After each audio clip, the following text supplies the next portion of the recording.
Baik, Assalamualaikum warahmatullahi wabarakatuh. Kembali lagi di FD Channel. Pada video kali ini saya akan berbagi untuk teman-teman semua terkait analisa fundamental atau fundamental analisis. Jadi sebelum ke pembahasan, untuk teman-teman yang masih belum subscribe, silahkan klik tombol subscribe terlebih dahulu. Juga untuk mensupport channel ini, dan juga jangan lupa di like, komen, serta di share jika video ini memang bermanfaat untuk teman-teman semua. Jadi kembali lagi ke pembahasan analisa fundamental atau fundamental analisis. Fundamental analisis ini sangatlah penting untuk investor pemula, bahkan juga investor senior seperti Warren Buffett, seperti Bapak Lo Keng Hong. Di situ yang menganut tentang analisa fundamental atau value investing. Jadi analisa fundamental ini ilmu yang mendasar sebelum kita terjun ke dunia investasi, dan juga sebelum terjun ke dunia saham tentunya ya teman-teman. Jadi ini ilmu fondasi atau ilmu mendasar investor senior pun yang menganut sistem atau menganut analisa technical analysis, menganut sistem bandarmologi, tentunya itu mempunyai ilmu yang mendasar, yaitu analisa fundamental. Jadi analisa fundamental ini sangatlah penting untuk investor, baik itu senior maupun investor yang akan baru memasuki dunia investasi. Jadi itu pentingnya analisa fundamental. Analisa fundamental sendiri ini sangat erat kaitannya dengan perusahaan yang didasarkan oleh faktor-faktor ekonomi, dan juga termasuk dari sisi kinerja keuangan perusahaan, dan juga bisnis masa depan perusahaan. Jadi seperti investor senior itu melihatnya dari sisi analisa fundamental terlebih dahulu, bagaimana masa depan perusahaan tersebut, bagaimana laporan-laporan histori laporan keuangan perusahaan. Jadi itulah pentingnya analisa fundamental untuk dipelajari atau yang dimiliki sebagai investor untuk ilmu-ilmu mendasar tentang investasi. Jadi next, untuk slide berikutnya, pemahaman analisa fundamental. Jadi di sini saya akan memperdalam tentang analisa fundamental. Jadi poin pertama, teknik analisa yang memperhitungkan berbagai faktor seperti kinerja perusahaan, seperti analisis persaingan usaha, seperti analisis industri, dan juga analisis ekonomi. Di sini dari sini dapat kita ketahui apakah perusahaan tersebut sehat, apakah tidak. Jadi dari poin pertama ini kita dapat mengetahui dan mengecek apakah perusahaan tersebut dalam kondisi baik atau kondisi buruk, dan juga apa yang terjadi di dalam perusahaan tersebut. Jadi poin pertama ini menjadi landasan untuk kita memilih sebuah perusahaan untuk kita investasikan. Dan yang kedua, metode pengukuran nilai intrinsik keamanan dengan memeriksa faktor ekonomi dan juga keuangan.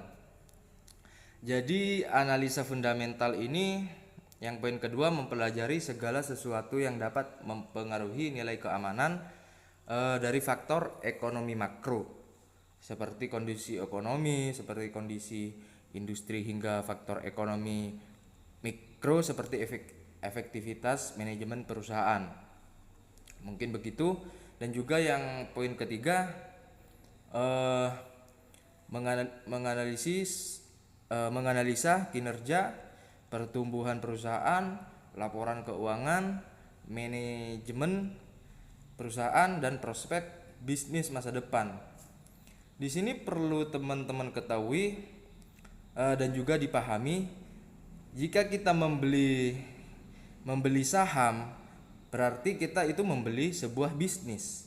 Jadi kita bisa melihat dari berbagai aspek perusahaan untuk mengetahui lebih dalam terkait perusahaan tersebut. Jadi itulah pentingnya kita menganalisa kinerja, menganalisa pertumbuhan perusahaan, laporan keuangan perusahaan sebelum-sebelumnya atau tahunannya bagaimana, dan juga manajemen perusahaan itu bagaimana, dan juga prospek masa depannya kita kemana itu bagaimana. Itulah pentingnya kita mempelajari fundamental analisis. Jadi next, mengapa analisa fundamental itu penting? Yang poin pertama, membeli saham adalah membeli sebuah bisnis, artinya kita harus menganalisis bisnisnya, bukan sekedar pergerakan harganya. Jadi artinya di sini dalam kita berinvestasi jangan pernah sekalipun kita membeli produk investasi yang tidak kita kenali dan tidak kita ketahui perkiraan nilainya. Jadi jika kita analogikan ke apa ya?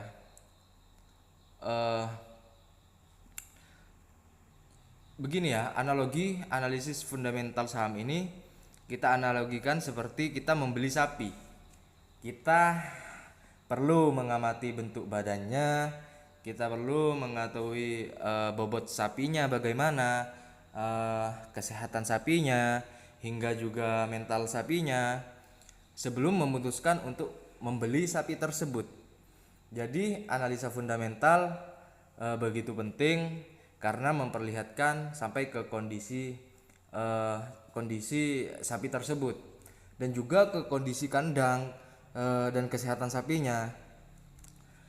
Demikian pula ketika kita membeli sebuah saham, kita perlu menganalisa semua aspek penting yang menentukan prospek sebuah perusahaan, memperkirakan nilai wajar perusahaan tersebut.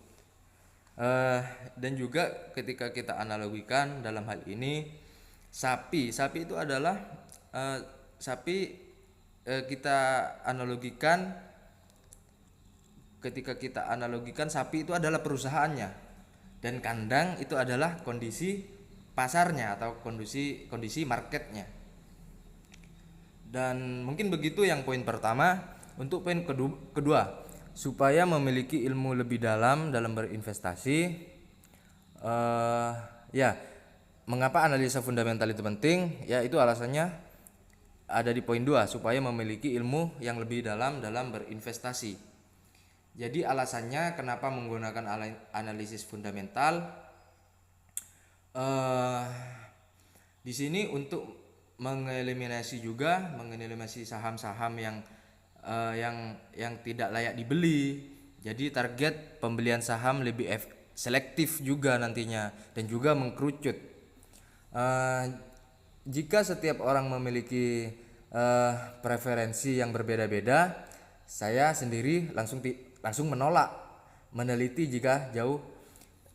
Maksudnya saya menolak meneliti lebih jauh apabila perusahaan tersebut merugi dalam 3 tahun terakhir. Jadi kita harus betul-betul memahami perusahaan tersebut dan juga mendalami perusahaan tersebut apakah merugi dalam 3 tahun terakhir. Jika tidak, jika perusahaan itu terus bertumbuh, maka itu adalah perusahaan yang bagus untuk diinvestasikan.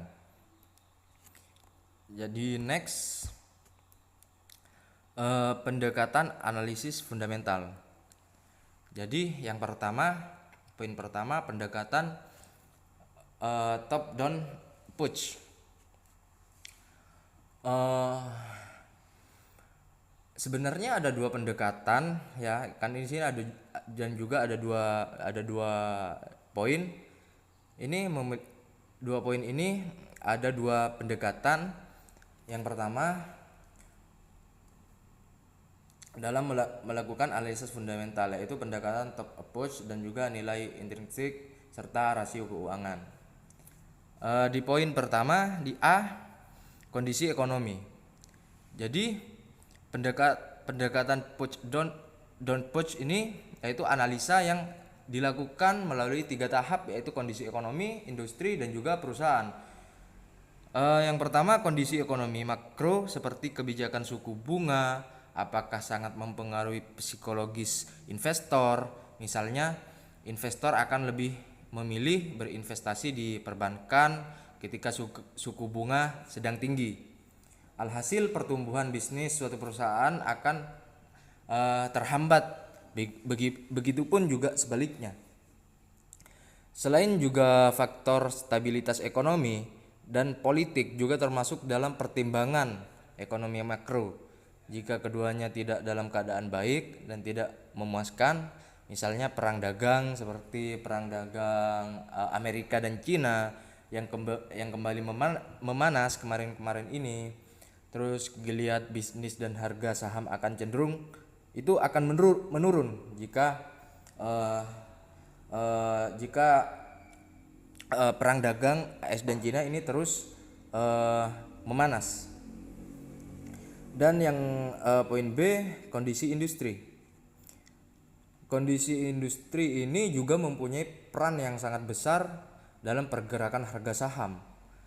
Jadi misalnya kita melihat industri otomotif yang secara nasional sedang meningkat signifikan, akan secara otomatis mendongkrak harga-harga saham yang bergerak di dalam bidang otomotif tersebut. Begitupun sebaliknya, jika seperti halnya saat ini dalam kondisi pandemi ini, sektor otomotif ini sangat terbanting atau sangat terpukul. Jadi harga sahamnya juga cenderung menurun karena penjualan rasionya di situ juga menurun. Lanjut ke poin C, kondisi perusahaan. Kondisi perusahaan ini menjadi pertimbangan utama ya bagi investor. Investor akan mencari perusahaan yang dia anggap dapat dipercaya untuk menerima dana investasinya. Misalnya saja perusahaan dengan manajemen yang baik, kondisi keuangan yang stabil, dan bisnis yang terus bertumbuh akan menjadi target investasi bagi investor. Jadi itu untuk poin C. Dan yang kedua, pendekatan nilai intrinsik dan rasio keuangan.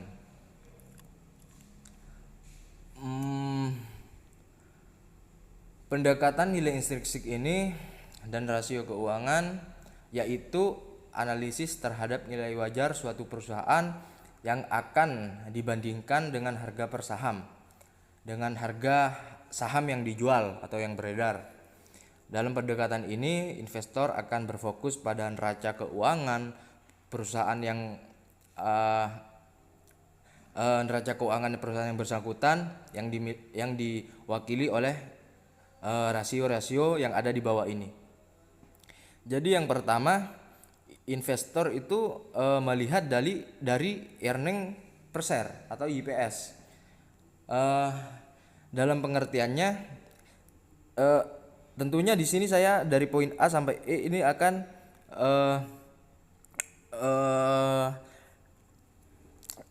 akan hanya membahas apa itu per atau apa itu PV, PBV atau ROE, DER. Kita akan membahasnya. Maksudnya di sini saya akan membahas tentang pengertiannya terlebih dahulu.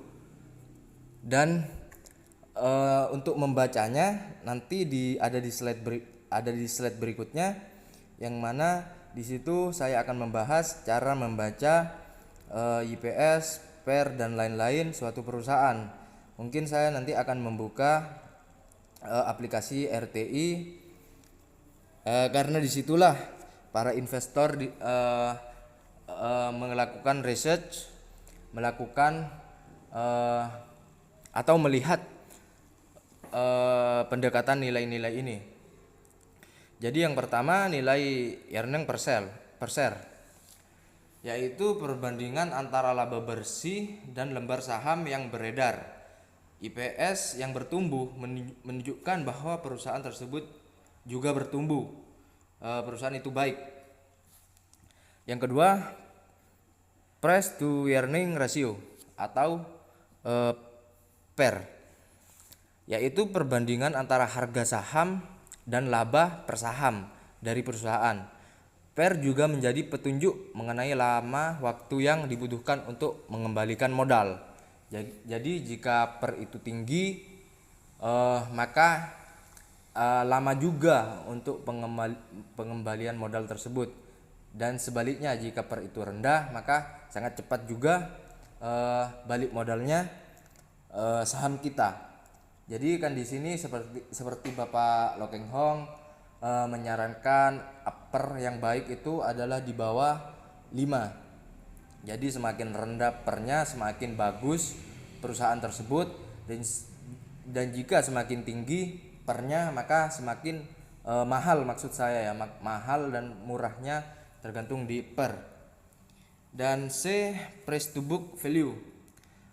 Price to book value di sini yaitu perbandingan antara harga saham dan kekayaan bersih suatu perusahaan. Price book value di sini juga lebih tinggi daripada PVB industri, dianggap lebih potensial dan layak disuntik dana. Begitu. Ketika kita melihat PBV ini, kita juga melihat harga suatu saham, apakah saham itu mahal atau murah. Jadi kita kalau melihat kembali ke Bapak Lo Keng Hong, di mana dia menyarankan PVB itu di bawah 1.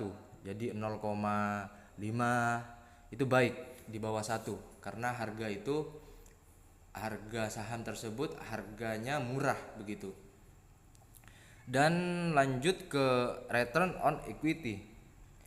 Return on equity yaitu perbandingan antara laba bersih dan kekayaan bersih perusahaan. ROE menjadi indikator yang menunjukkan efisiensi dari perusahaan tersebut. Lanjut, dividen yield. Dividen yield yaitu perbandingan antara dividen per saham dan harga saham. Yang besar mengindikasikan bahwa laba perusahaan tersebut dalam keadaan stabil. Jadi dividen yang besar menunjukkan perusahaan itu bagus, dan lebih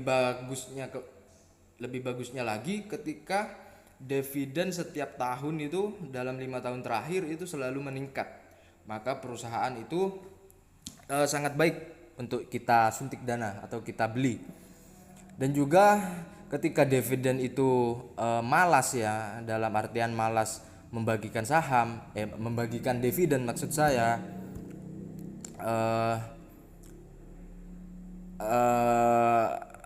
bahkan macet seperti kasusnya Gudang Garam kemarin.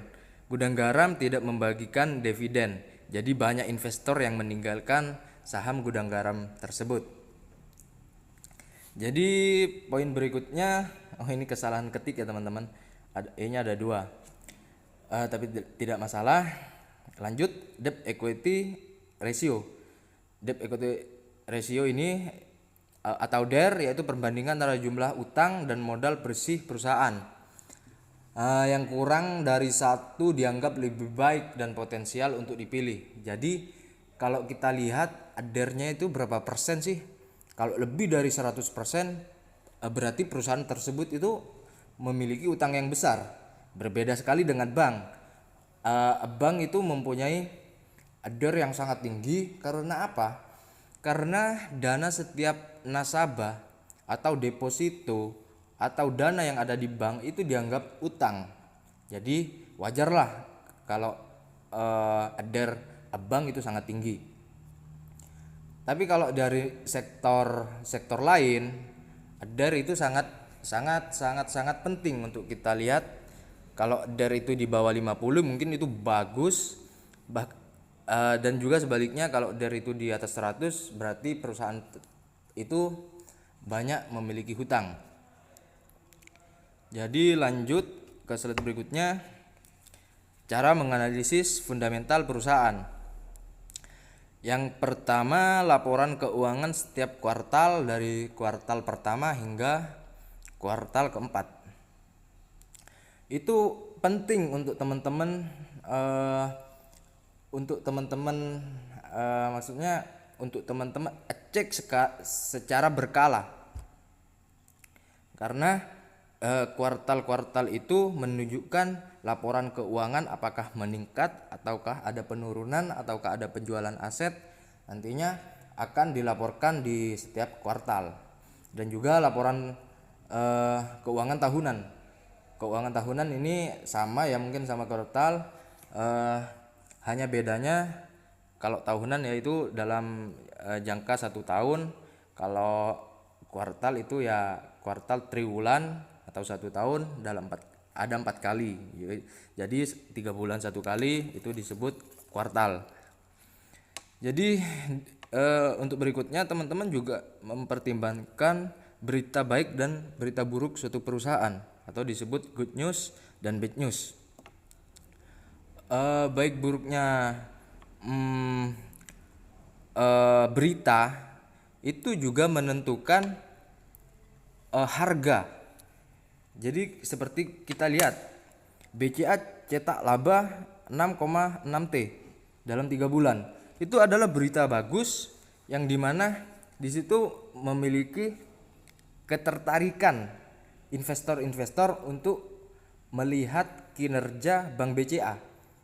Jadi sebaliknya, jika laba BCA menurun, jadi perusahaan itu juga harga sahamnya juga turun. Begitu sebaliknya. Untuk poin berikutnya seperti report and research dari analisis. Di sini teman-teman bisa mendownload RTI Business. Di situ teman-teman bisa melihat aset, sales, liability, equity, cash flow, operating profit dan net profit. Dan juga seperti yang tadi dijelaskan, ada IPS, PER, PVB, ROE, ROA, NPM dan DY, dan juga debt equity ratio. Untuk selanjutnya, nah ini cara melihat laporan keuangan. Cara melihat laporan keuangan perusahaan, teman-teman bisa download di RTI Business dan juga langsung ke situs idx.co.id. Teman-teman bisa ke IDX, di sana klik laporan tahunan atau laporan dalam kuartal. Di situ kan ada jenis laporan, jenis efek, dan juga teman-teman bisa langsung memasukkan nama perusahaan. Seperti halnya Bank Rakyat Indonesia yang disingkat dalam kode BBRI, teman-teman bisa klik di situ, dan juga pada tahun berapa teman-teman akan melihat laporan keuangan perusahaan tersebut. Dan juga di bawahnya ada periode, apakah periode triwulan 1 atau periode 2 sampai 4 atau periode dalam 1 tahun. Jadi teman-teman bisa cek di situ, langsung cari, nanti langsung akan muncul laporan keuangannya. Dan next, nah di sini untuk melihat analisa ini saya menggunakan RTI Business ya teman-teman, atau RTI Analisis untuk melihat keuangannya dalam perusahaan tersebut. Ini adalah laporan keuangan Bank BRI yang mana dari 30 Desember 2015 sampai 30 September 2020. Jadi di sini kita melihat balance sheet yang cenderung ke aset ya teman-teman. Yang mana dari tahun 2015 hingga tahun 2020 ini perusahaan memiliki aset yang terus meningkat. Jadi aset yang terus meningkat ini sangatlah bagus untuk teman-teman beli perusahaannya. Begitupun sebaliknya, jika aset itu terus menurun, maka buruklah suatu perusahaan tersebut. Jadi ketika teman-teman melihat kolom di bawah ini total aset, teman-teman lihat dari 2015 hingga 2020 aset Bank BRI mengalami peningkatan. Mungkin begitu untuk aset. Mengapa saya tidak jelaskan satu persatu secara detail? Mungkin ini membutuhkan video yang membutuhkan durasi yang sangat panjang lagi ya teman-teman. Jadi eh, saya singkat saja mengenai balance sheet dan total aset yang semakin dari tahun ke tahun itu mengalami peningkatan. Lanjut, liabilities. Di sini liabilities juga mengalami peningkatan dari tahun 2015 hingga tahun 2020, di mana ketika teman-teman melihat total di bawah ini atau di tengah ada total liabilities juga. Di sini pada 2015 perusahaan ini memiliki total 765 dan terus meningkat hingga tahun 2020 ini. Jadi saat ini sudah 1,253. Jadi perlu teman-teman ketahui juga, cara mudah dan simpelnya kita bisa lihat neraca perusahaan, aset perusahaan seperti seperti yang barusan saya di slide sebelumnya seperti ini. Seperti ini analisis aset perusahaan itu banyak macamnya ya teman-teman. Misalnya duit cash, gedung, mobil, bahkan piutang perusahaan ke pihak lain, kemudian utang menunjukkan utang perusahaan secara total baik dalam bentuk obligasi maupun utang bank, sementara modal termasuk bagian saham yang dijual belikan. Dan juga adapun kepemilikan si owner perusahaan tersebut. Jadi di sini liability sudah ya teman-teman. Lanjut ke statement, di mana juga dari tahun 2005 ini income ya teman-teman, pendapatan perusahaan. Jadi pendapatan perusahaan dari tahun ke tahun, dari tahun 2015 hingga 2020 ini memiliki peningkatan dari 58, 67, 73, 77, 96 hingga saat ini. Dan saat ini mengalami penurunan karena terkendala oleh pandemi. Karena pandemi banyak yang panik, banyak yang menarik cash di bank, banyak yang menarik deposito. Akhirnya income perusahaan itu atau income Bank BRI ini juga turun karena karena faktor pandemi tersebut. Jadi untuk itu tahun 2020 mengapa turun ya, mungkin itu terkendala oleh COVID-19. Dan juga di sini ada net operating income. Net operating income ini adalah uang yang dioperasikan oleh perusahaan dari tahun ke tahun. Kalau itu mungkin mengalami peningkatan atau penurunan. Kalau saya pribadi, dalam sudut pandang saya itu tidak ngaruh lah intinya. Dan yang paling bawah ada net income perusahaan. Jadi netnya itu hasil bersihnya itu dari tahun 2015 hingga saat ini mengalami peningkatan. Seperti alasan mengapa saat ini turun ya mungkin dari faktor COVID-19. Jadi laporan laba ini sangat penting. Seperti namanya aja juga, ini laporan menunjukkan bagaimana perusahaan tetap survive, menghasilkan keuntungan. Income statement juga merupakan favorit seorang investor ketika menilai laporan keuangan. Terlebih jika ada pertumbuhan positif dari tahun sebelumnya, seperti tahun 2015 hingga 2020 kan memiliki pertumbuhan yang positif. Dan juga perusahaan yang tidak mencetak keuntungan bisa dipastikan gagal. Sementara perusahaan yang keuntungannya tidak bertumbuh harus dilihat dari latar belakang bisnisnya. Seperti kita lihat halnya latar belakang mengapa Bank Rakyat Indonesia ini pada tahun 2020 mencatat net income yang turun, ya kita lihat latar belakang eh, bank ini sangat terdampak oleh pandemi COVID-19. Jadi itu. Jadi ketika kita lihat laporan income-nya, kita harus melihat pertumbuhan net income yang semakin hari semakin maksud saya semakin tahun semakin bertambah. Jika semakin merugi, lebih baik tidak usah dibeli. Saran saya, karena apa? Perusahaan otomatis tidak sehat jika memiliki pertumbuhan yang terus menurun. Lanjut, cash flow.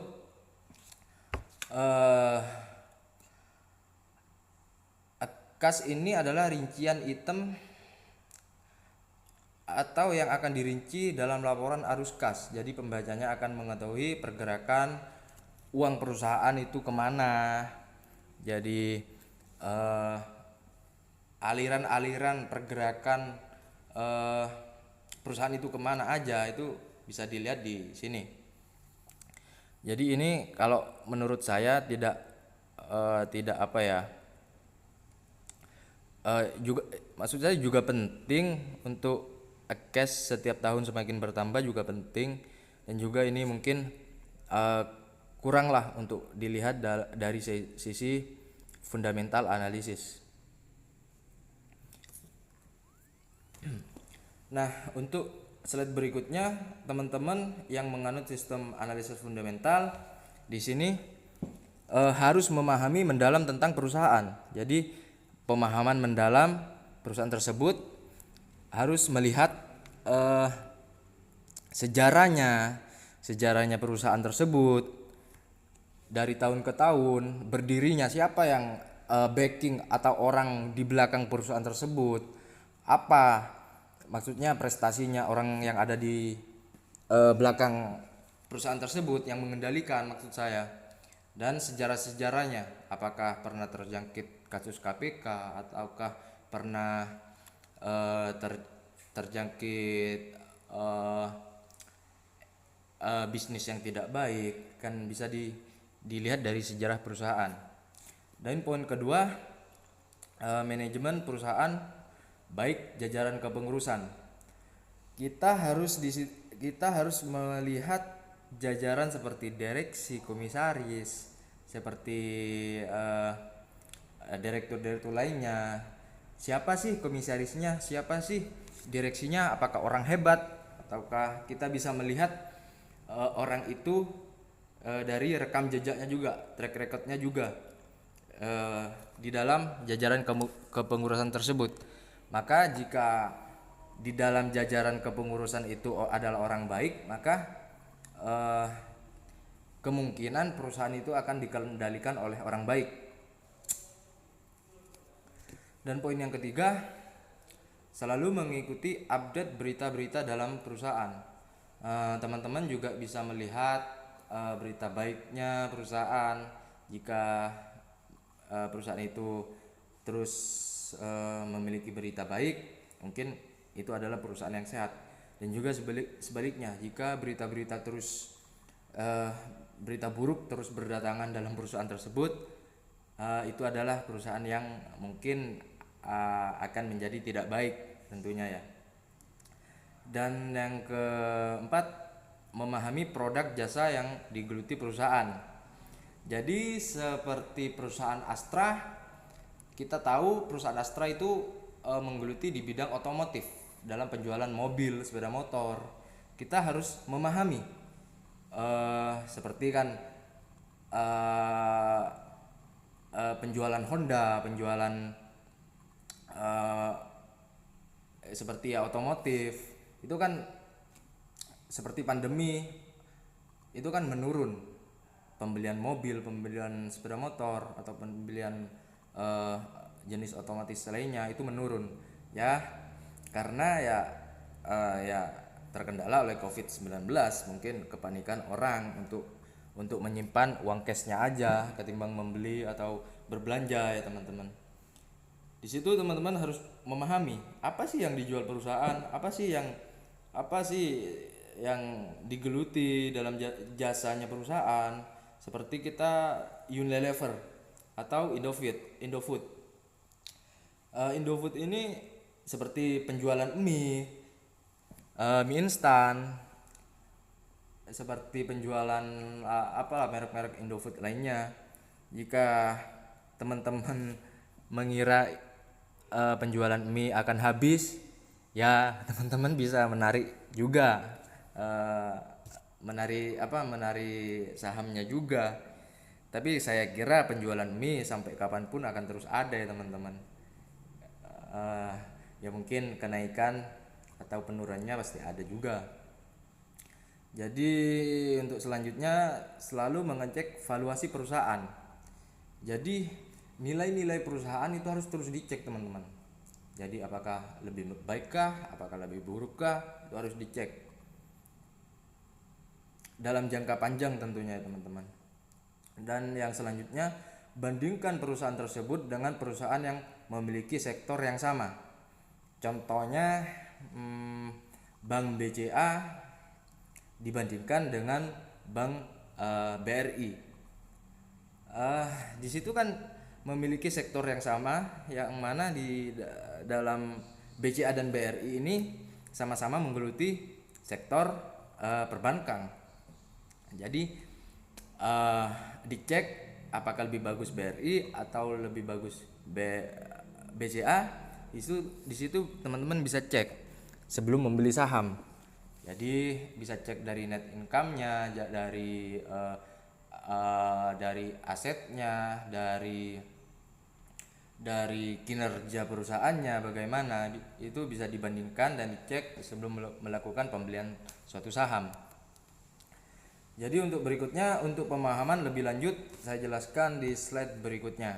Nah ini cara menganalisis menggunakan RTI, di mana ini yang paling kiri ini adalah pergerakan saham dalam satu hari, satu minggu, satu bulan, bahkan 5 tahun. Itu ada di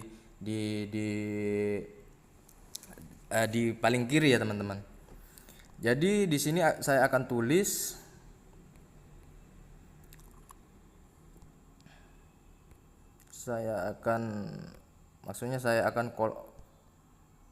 nah ini dalam kita memilih suatu saham, kita harus melihat market cap-nya.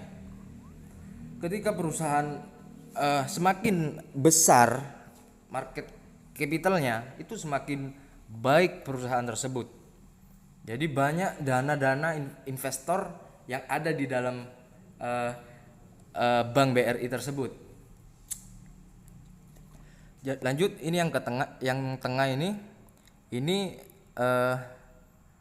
volume beli dan ini volume jual. Saya sarankan untuk teman-teman ketika membeli saham itu volume beli dan jualnya itu hampir sama ya teman-teman. Ketika saham itu banyak yang beli dan yang jual itu tidak ada, itu otomatis saham lagi digoreng. Dan sebaliknya, jika di sini antriannya banyak, di penjualan antriannya banyak, sedangkan yang membeli itu tidak ada, otomatis ya ARB sahamnya auto reject bawah atau mengalami penurunan. Dan yang selanjutnya ini frekuensi beli dan jual ya teman-teman. Dilanjut aja.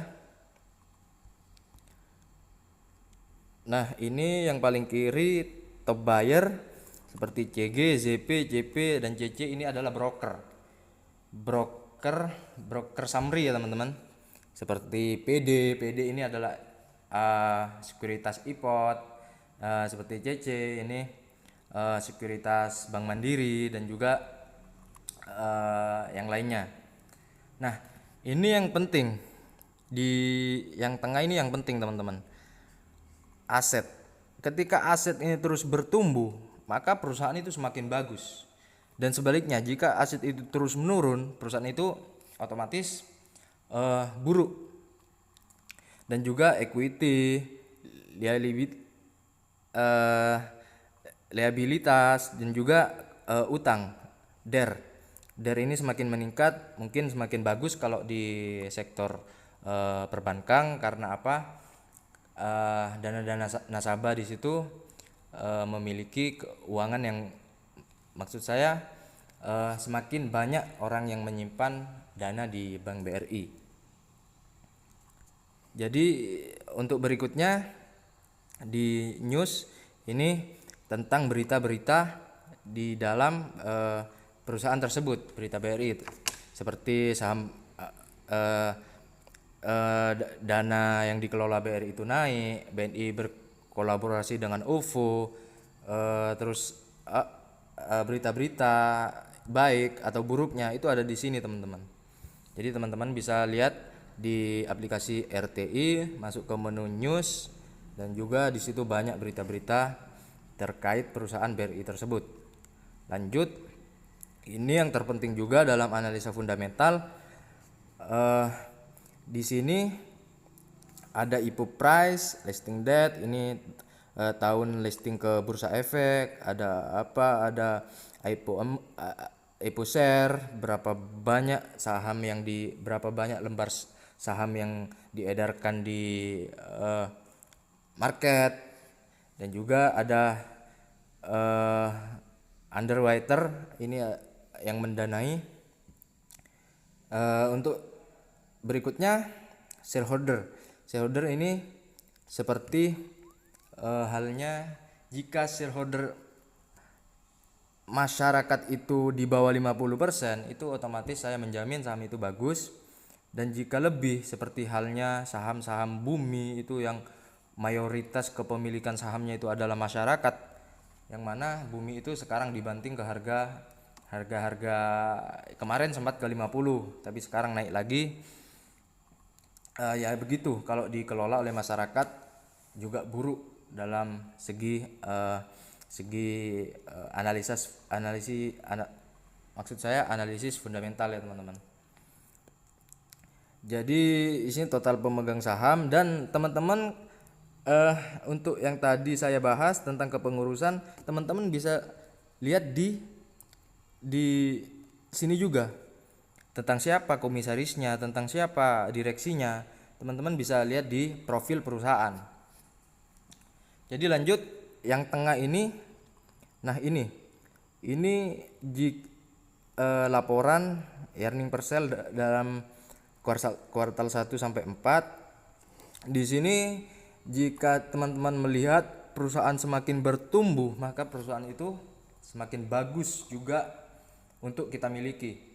Dan sebaliknya, jika perusahaan itu semakin turun, maka semakin buruk juga perusahaan tersebut. Ini market cap sudah saya jelaskan. Terus fundamental aset, inilah juga penting. Asetnya Bank BRI berapa, salesnya berapa, equity-nya berapa, cash flow-nya berapa, terus net profit-nya berapa. Seperti halnya yang tadi saya jelaskan, apa itu net profit. Nah, ini ada di sini net profit-nya. Itu juga sangat lengkap, ada di RTI Bisnis. Ketika kita menganalisis atau meriset suatu saham, kita bisa lihat di sini.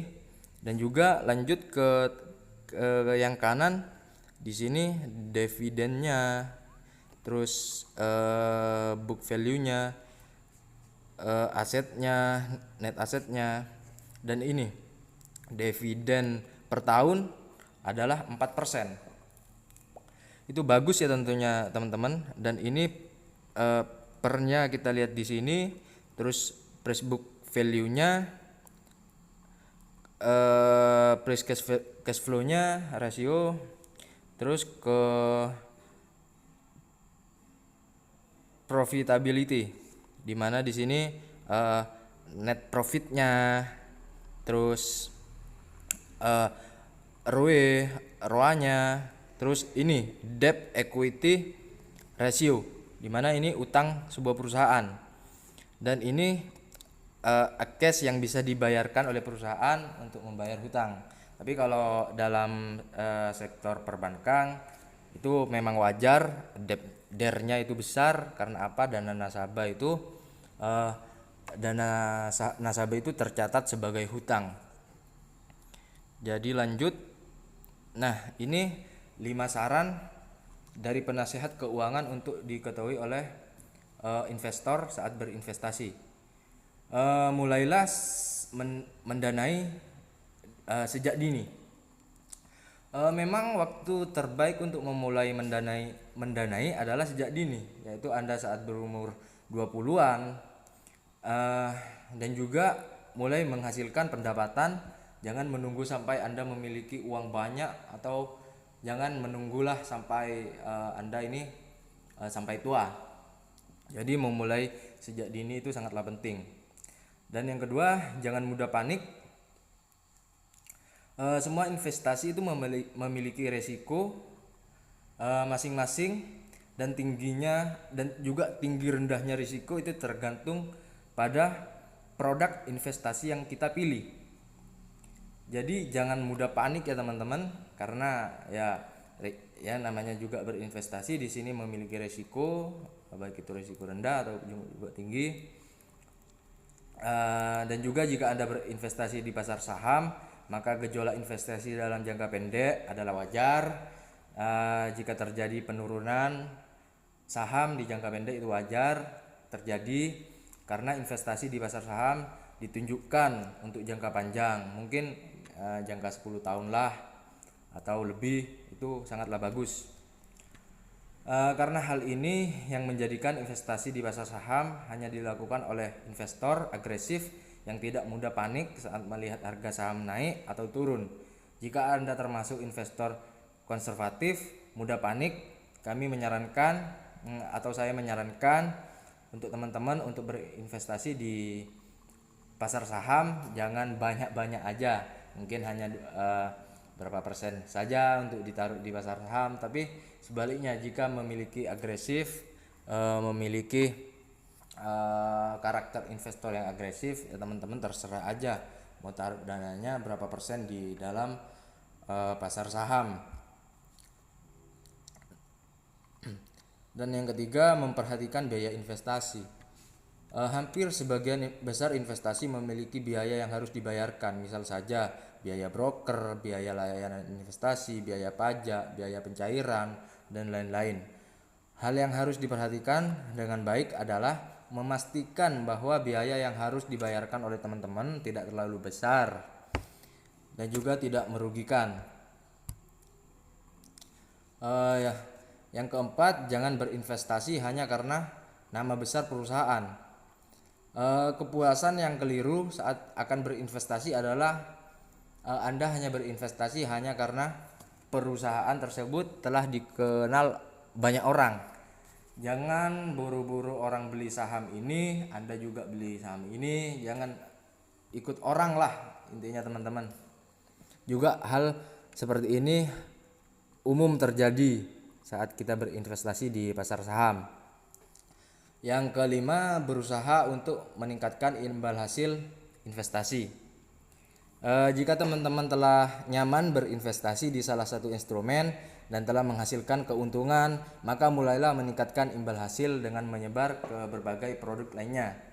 Misalnya teman-teman membeli properti untuk disewakan kepada orang lain, membeli emas batangan, membeli deposito yang lebih aman, dan juga surat utang negara atau SUN. Semakin banyak diversifikasi yang dilakukan terhadap produk investasi, maka akan semakin rendah risiko investasi masa depan teman-teman. Juga teman-teman menerapkan ya mungkin itu aja 5 saran atau 5 nasihat dari saya yang akan membuat teman-teman mendapatkan investasi mungkin yang memiliki keuntungan. Insya Allah kesimpulannya adalah teman-teman harus memulai investasi sejak dini, jangan mudah panik dengan hasil investasi yang buruk. Perhatikan biaya berinvestasi dan selalu berusaha meningkatkan hasil investasi dengan melakukan diversifikasi. Investasi yang dilakukan sejak dini akan memudahkan teman-teman memenuhi berbagai kebutuhan dan tujuan dalam masa depan. Ya, mungkin hanya itu yang dapat saya jelaskan ya teman-teman. Jika ada pertanyaan atau kurang dipahami dalam video ini, teman-teman bisa langsung saja komen di bawah ini dan juga bisa langsung kontak saya. Insya Allah jika saya ada kesempatan untuk membalas, akan saya balas. Demikian untuk video kali ini saya sampaikan banyak terima kasih, dan saya sampaikan banyak mohon maaf ketika video-video saya kurang dimengerti. Dan di sini saya juga menyarankan untuk teman-teman juga untuk mensupport channel ini, jangan lupa lah di subscribe dan juga di like, komen, dan juga di share jika bermanfaat. Sekian dulu dari video kali ini. Wassalamualaikum warahmatullahi wabarakatuh.